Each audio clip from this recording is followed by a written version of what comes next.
Here I have XIAOMI Black Shark 5 Pro, and today I'm going to show you how to enable custom watermark in camera on this device.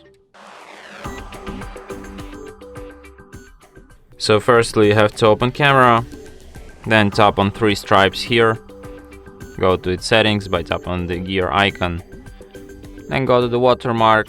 So like to add custom text, you have to firstly enable device watermark, and when you have it enabled you can add your custom.